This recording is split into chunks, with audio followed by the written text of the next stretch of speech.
గీతాంజలి క్షమించమ్మా అని ఆ అమ్మాయిని అడగడానికి లేదు. ఆత్మశాంతికి తగ్గ పదము మనం మాట్లాడలే. తను చేసిన తప్పు పేదరికంలో పుట్టడం. పేదరికం అంటే బట్టలన్నీ చిరిగిపోయి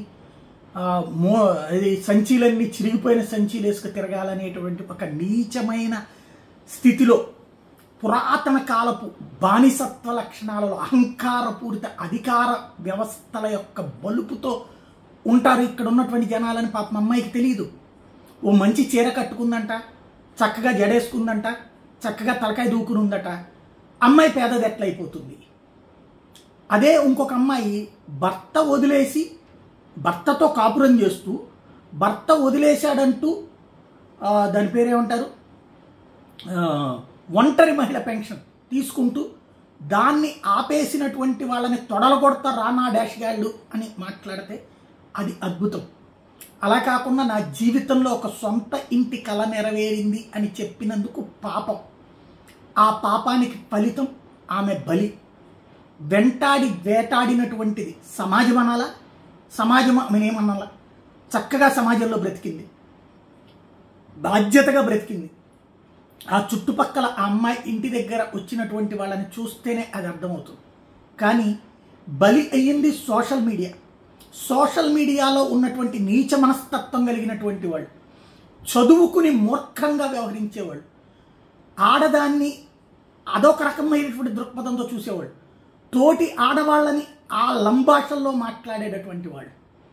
అలాగే మనకి ఒక వ్యక్తి నచ్చడు కాబట్టి, జగన్ మనకి నచ్చడు కాబట్టి మిగతా వాళ్ళందరూ కూడా వ్యతిరేకించాలి. అలా వ్యతిరేకించకపోతే వాళ్ళందరినీ లమ్లు ముమ్లు లేకపోతే డబ్బులు కమ్ముడిపోయేవాళ్ళు ఇట్లాగా.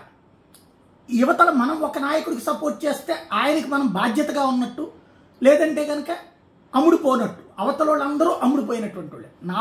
నా పాలసీ ఇది, నా ఆలోచన ఇది అని చెప్పి ఒప్పించడం కాకుండా లమ్లు ముమ్లు లేకపోతే దెమ్లు ఈ పదాలతో దారుణాతి దారుణంగా ట్రోల్ చేస్తున్నటువంటి రోజులలో, ఇలాంటి దరిద్రపు సమాజంలో, అంటే అలాంటి దరిద్రుల్ని తప్పుపట్టి అసహ్యకరంగా బయటికి తోసేయలేని సమాజంలో, ఆ సోషల్ మీడియానే మన కొంపల్లోకి వచ్చి పడుతున్నటువంటి దరిద్రంలో, ఆ దరిద్రులే అందులో ఉన్నటువంటి దాంట్లో, ఆ కారణంగా అన్యాయం అయిపోయినటువంటి ఆ బిడ్డని చూస్తే క్షమించమ్మా అని అడగడానికి ఎవరిని అడగాలో కూడా తెలియనటువంటి పరిస్థితి.